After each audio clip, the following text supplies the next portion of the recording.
Good morning and welcome to Michigan Farm and Garden. I'm Jody Pollock Newsom and I'm your host. We have a great show lined up for you this morning. This morning we're going to talk about soybeans. We're also going to talk about sugar and sugar beets, and we're going to share a wonderful recipe. Stay tuned.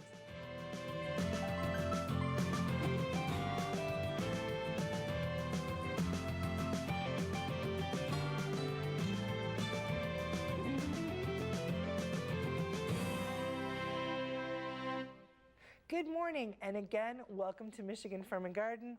Folks, I don't know about you, but I can't believe we are into March already. It seems like the winter is just flying by.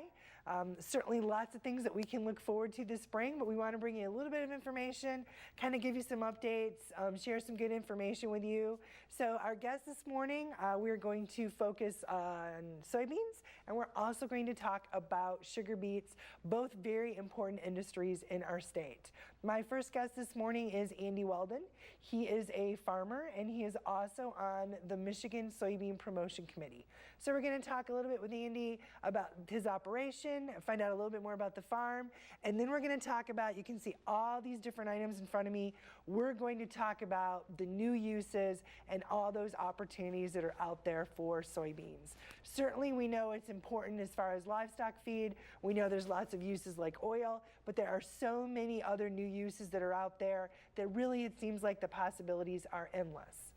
Then I also have back with me with soybeans, Keith Reinhold. Keith and I are going to talk about this very interesting project looking at biogas in digesters.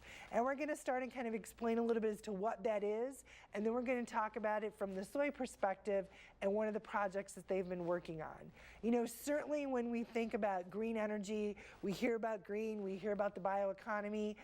Sometimes those seem like big buzzwords. So we're really going to try to break that down and explain to you what biogas is, how this works, and what it means for agriculture and for the consumer.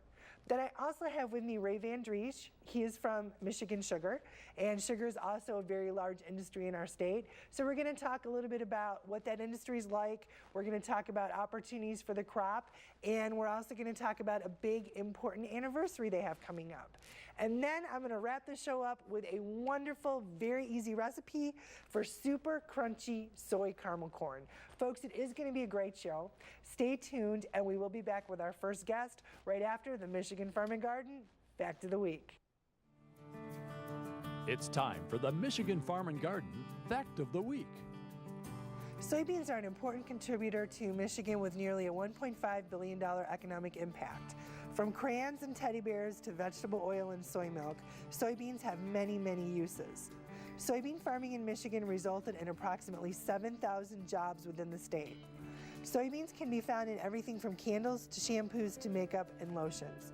Soybeans are grown on over 10,000 farms in more than half of Michigan's counties. More uses of soybeans include bar chain oils, ink, lubricants, and spray foam insulation. Tires and even now automobile seats are more places that you can find uses for soy. For more information, go to michigansoybean.org.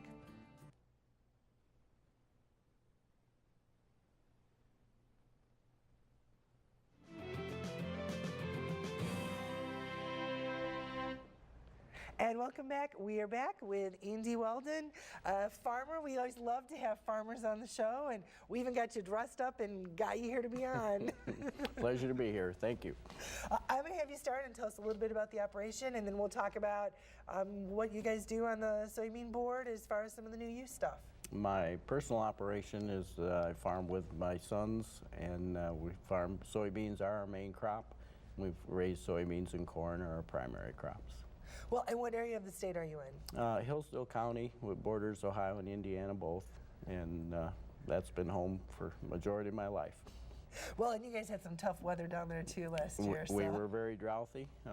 We have recovered some. We have room for more water. That's what I've heard in a lot of the meetings. A little more snow, a little more rain, and be all right still this winter. We're grateful for the crop that we did produce with lack of rain that we did have. We still had a very promising crop. Well, and I know being on the soybean board, farmer organized board, looking out for the industry. Soybeans, you guys have really seen some increases when we look at crop size, and you guys have really looked at some opportunities out there for new uses. There are many new uses. The genetic composition of beans is known, and we can change that. This oil product is a low sat oil, so it's unsaturated and healthy. It's a new use of soybeans. It's an old use of soybean oil as far as vegetable oil for cooking. This is a new product that is superior and healthier. Well, and we had Beth Westmeyer on, I think it was last week, talking about it and sharing a recipe and just all the great health attributes, and so exciting when you think of just a product that we grow here in the state and took for granted some of the neat things that you can make out of it. It is pure Michigan. That's what we want. Well, and let's look at, you have so many different things. I think most households probably have a soy candle, and they are a popular product. And anything that you can make with petroleum oil can be made with soy oil rather than a beeswax. It burns clean. It is in a glass container, as you can see. If it burns very long, it does become a liquid, and so it does need to be contained within the glass. Oh, very cool. Well, and I have to say too, I have to, because as you were unpacking, I looked at this and thought, these are pretty Those cool. are environmental friendly paintballs. So if you have children that are into the paintballs, or yourself and your husband play with the paintball guns, those are safe. Well, it's so interesting because I have to say I never would have thought of soy in paintballs. Soy paint, or any oil-based paint, instead of a petroleum-based oil, it's a soy oil. Well, and I know you brought some different things here, looking at some more of the paints, some more of those kinds of things. Sure. This is a hand sanitizer, and instead of a alcohol base, it's soy oil base, so that it won't dry your skin the way alcohol tends to dry your skin. Well, and we all have hand sanitizers, and especially if we have kids, we have them everywhere. It's the cold season. It's one of the best preventatives that there is to keep your hands clean. Oh, definitely. Well, and I know too, you guys have looked at some of the industrial uses. Correct. I think there's a soy foam football here somewhere. That is the same foam that the Lear Corporation that makes the seats for Ford Motor Company that they're using in several of their vehicles, and that foam is what you were sitting on in those vehicles. And that is so, I mean, when you think of uses and you think of opportunities with the auto industry in Michigan, and you think of the strong soybean industry in the state, that is really a nice story. We do need each other. Yeah, we do. We do. We do. Well, and I know you have some of the bar chains and some of those kinds of things too. This is a lubricating oil for chainsaws, for lubricating the chain. If you probably don't use a chainsaw in the house too much, but in the yard or for pruning trees and so on, the chains require lubrication.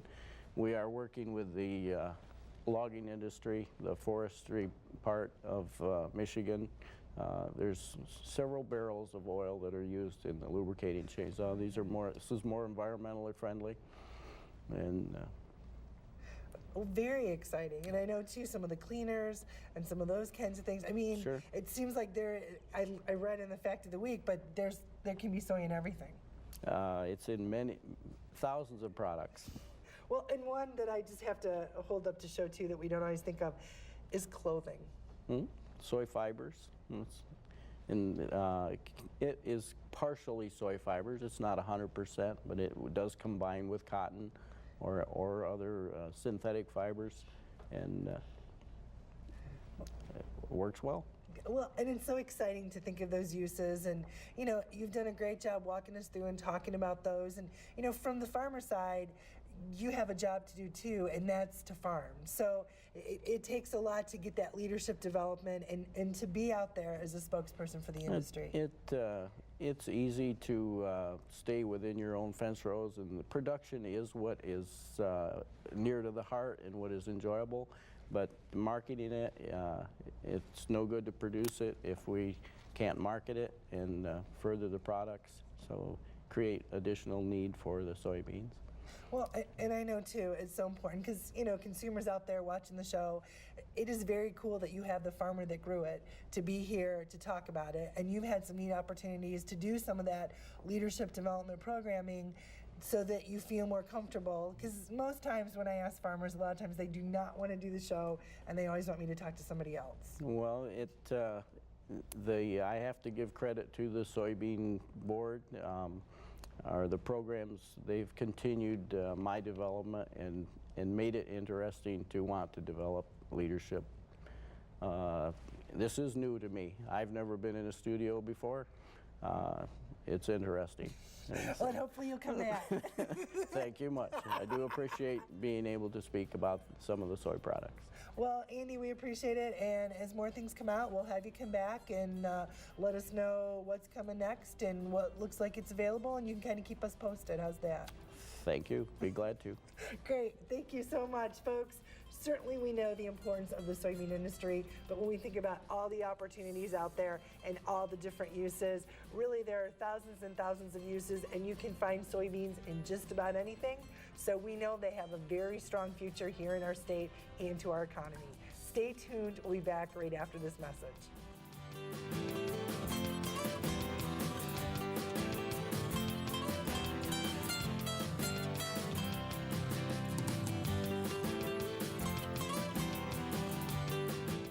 The Cherry Marketing Institute wants you to know about tart cherries. Cherry's red color comes from powerful antioxidants. Available year-round, it's easy to incorporate cherries into your daily diet. Visit choosecherries.com.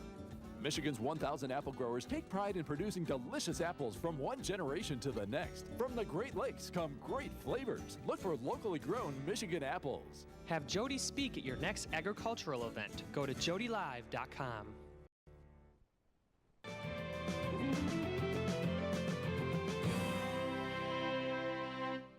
And welcome back. We are back with Keith Reinhold on the Michigan Soybean Promotion Committee. It's soybeans all day, isn't it? Hey, Jody. Thank you. It's always nice to be here. Well, it's good to have you here. And I have to say, Keith, every time I run into you and we talk, you guys have more and more stuff going. I mean, I think you can almost do every week, and we can just do, this is what's going on this week with soybeans. And it's very exciting. Well, we're just part of the big picture, and that's agriculture, isn't it? And soybean industry, we can't be strong unless agriculture is strong. And I think that's important for people to know. Well, and I think too, you know, Andy talked about all the new uses. You're going to talk about another new use opportunity. Just as we look at the future, it looks so bright, and there's so many opportunities for soybeans. There are, and I'm going to ask your viewers not to tune us off, because I don't have all those nice products to show that you had on the other one. And this might be something that they're not sure they understand, but we'll try to bring it to that level. And what I want to visit with a little bit is methane gas produced from anaerobic digestion. Now, don't leave us, people, because that's big words. Yeah. But there is a relationship here to green energy. There's a relationship here to that which we're doing. And I think the best way for people to understand this is most people have driven by a landfill, and they may have seen pipes coming up, and they may have seen flame being flared off on that. That's methane gas. So anything that is an organic material can, in the absence of oxygen, which is anaerobic digestion, and the presence of bacteria, these bacteria then consume this material and produce methane gas. Now, again, viewers, be with us, because I'd like to cite an example that people can understand and maybe we can relate better. One example is we have a soybean processor in the state of Michigan over in Zeeland.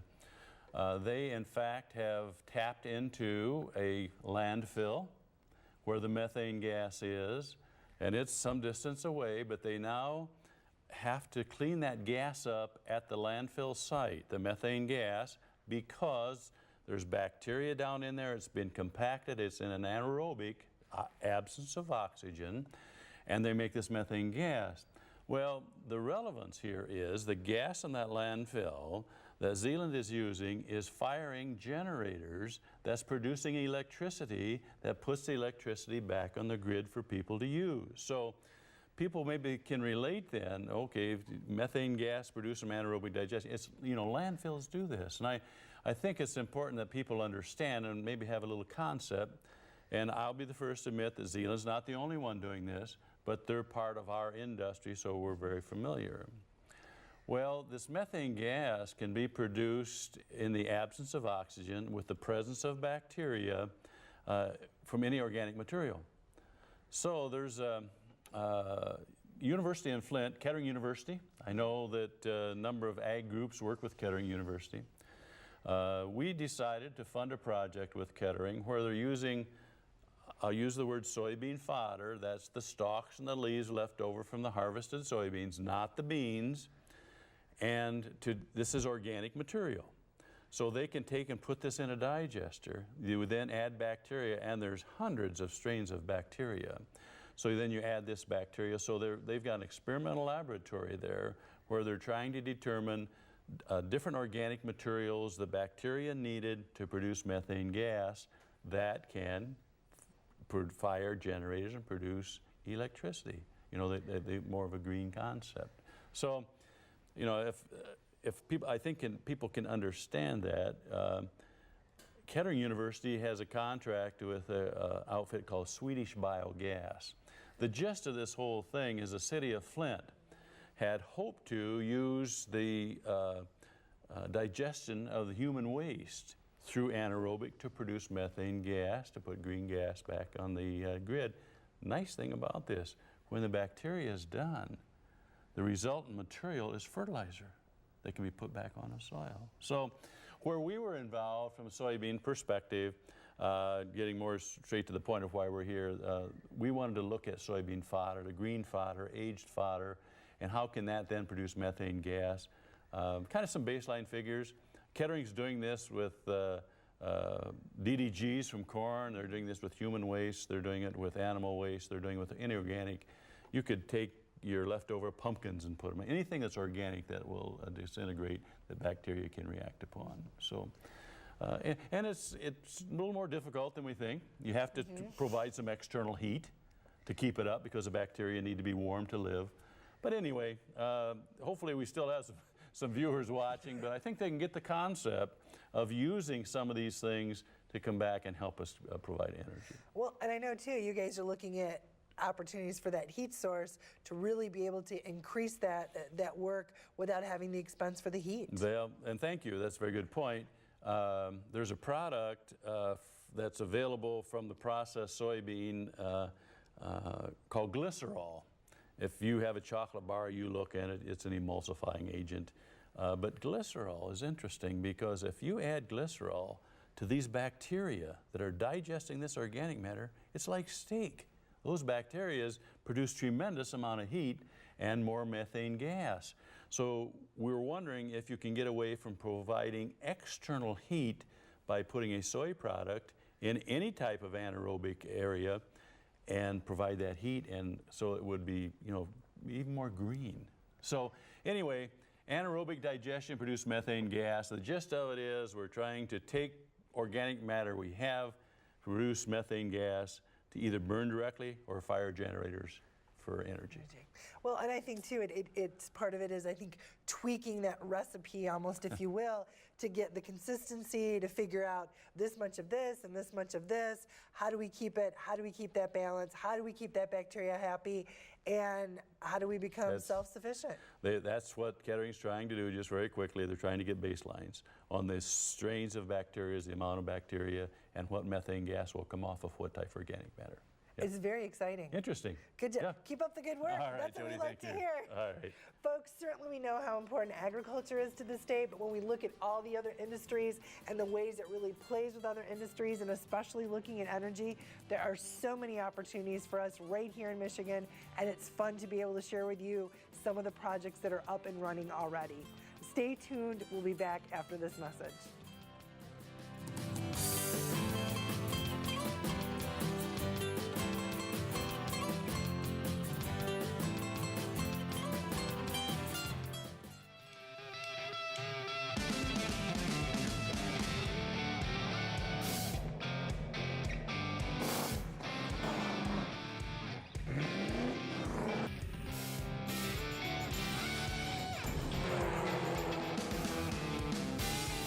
is the fast track to more jobs and America's energy independence.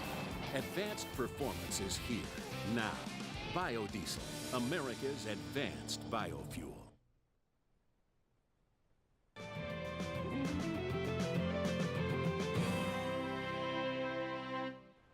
And welcome back. We are back with Ray Van Driesch of Michigan Sugar. Ray, welcome back. Good morning, It's good to Jody. have you. Thank you. Thank you for having me. Well, in sugar, we talked about soybeans, all the opportunities. Sugar is another one of those powerhouse industries in the state. Yes, it is, and we feel very, very lucky that we have the industry that we do here in the state of Michigan, representing a lot of growers. It does, and you guys are celebrating a big 10-year anniversary, so I'm going to kind of have you tell us a little bit about that. Okay, thank you, Jody. And it is our 10-year anniversary. The co-op was formed about 10 years ago, and we have about 1,000 shareholders. And over that 10 years, as a result of the grower ownership, we've seen a lot more commitment to bringing in a quality product that's really paid off for us. And we have come from a co-op that back in 2002 had revenues of about $200 million, all the way up to $595 million from the 2011 crop. Wow. We don't have all our 2012 crop sold yet, so we don't know where that's going to be, but our 2011 crop, that is close to $600 million. Wow. So we feel very good about that. And we've also, as a result of that growth, have seen a lot more employment. And so we feel very good that while our other industries had to be laying off, we were adding employees. And I think we've added employees close to, from what Michigan Sugar was originally, almost 200%. So Wow. we feel very good about that. Oh, yeah. Well, and I think, too, for folks that don't know, I mean, that was an industry 10 years ago. You guys were at a really tough spot where a corporate owner was pulling out and what was going to happen. I mean, I remember those discussions. It was scary. That's a very good point, Jody, and I appreciate you bringing that up. And really, if the growers would not have bought the cooperative at that time or bought the companies, we'd probably be out of business with sugar in the state of Michigan right now. And it's just a big win for everybody all the way around. And not only for the growers, but for the consumers of Michigan too, because we are now able to bring to them a good quality, high quality product and plenty of supply. And anytime you can have something that's locally grown, you have an advantage. And we like to say that as long as we're in Michigan, we want to provide a product that Michigan growers grew for their consumers here. Well, and that is so exciting to kind of see that come full circle and to see where things were 10 years ago with, what do we do? And I think that's one thing, too, about farmers. Not only do you farm, but they're also really good business people to look at that and make those decisions and make that long-term commitment and say, we're going to have a sugar industry. You bet, you bet. So we had a very good management group in place, and over the years it's only gotten better. And the markets in the last few years have been very good to us. And the reason for that is there were some shortages in other parts of the United States, and we just happened to have some very good growing years. And so we are enjoying those opportunities when we have them. We have seen the prices a little over a year ago being at some of the highest levels they are to now, as a result of a lot of sugar on the market, because we have a lot of sugar that's imported into the United States. We're at about 50% of where we were a year ago. We know you're not always going to enjoy those highs. We enjoy them while we have them, but we also realize the realities of the market, and things go up and down. And so we will get over that challenge as well as we got over others. So. Well, and certainly, we talked too, it is a global economy. It is global markets. So there is so much that affects that marketplace besides your local. And when you look at what's going on in the world, it really does make a huge difference. It really does. And as you know, most people know that Mexico, as a result of NAFTA, has completely free barrier access to the United States market. And Mexico has been shipping in well over 2 million tons a year of sugar in the United States, in addition to 40 other countries that have import quotas. And so that does affect our market. And so, even with that, in the last few years, because there were some problems with weather in the United States, we were enjoying some pretty good levels. But we know those things come around. It's a cycle. Yeah. In all of us, we see the highs, we see the lows. Yes. One of the things certainly that I want to make sure we get to talk about too is Farm Bill, because that definitely affects the sugar industry. Yes, and Jody, we're We're very anxious, like most other commodities are, to see a farm bill passed, and we know we came very close last year. The Senate passed it out of not only the Senate Ag Committee, but the full Senate Committee, and then the House Ag Committee passed their farm bill version. Unfortunately, it was stalled from there, never moved forward.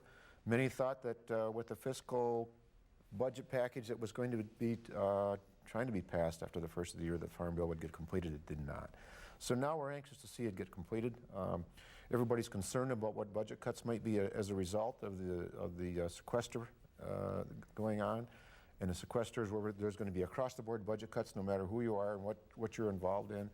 And so we have some very good people in place trying to get the farm bill passed for us. Chairwoman Stabenow, and Chairman Frank Lucas on the House side. And they've made a real commitment to agriculture, and now we believe that they're going to carry the water for us again. Well, and I think that's so important, especially for folks at home. You don't always follow the legislation, but for our growers, it's crop insurance, it's risk management. I mean, heaven forbid we would have a year like we had last year, but those growers need to know if you go out and you lose 80% of your crop, you just lost 80% of your income, but you have all the expenses because you still had to plant it. That's correct. You know, the crop insurance is so important to all of agriculture. We realize that we're not living in the same world we did a number of years ago where there was a lot of direct payments. From what we understand, it sounds like most of those direct payments will no longer be. So we do need that crop insurance as a backup. You saw what happened with the orchard industry last year here in the state of Michigan, and those are very, very vital programs for us to be able to survive. So we want that to continue. Awesome. Ray, thank you. All right, thank you. I appreciate it. Folks, a little bit more about the diversity of the ag industry and a little bit more about our sugar industry. Stay tuned.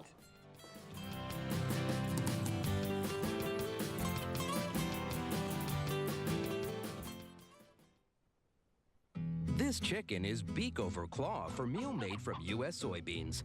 Now, one chicken may not be too much to cluck about, but suppose we add another, and another, and another. Before long, you've got billions of hungry customers around the world all clamoring for the same thing, our soybeans. Learn more about the billion-dollar appetite of animal agriculture at BeyondTheElevator.com. Brought to you by America's soybean farmers and their checkoff.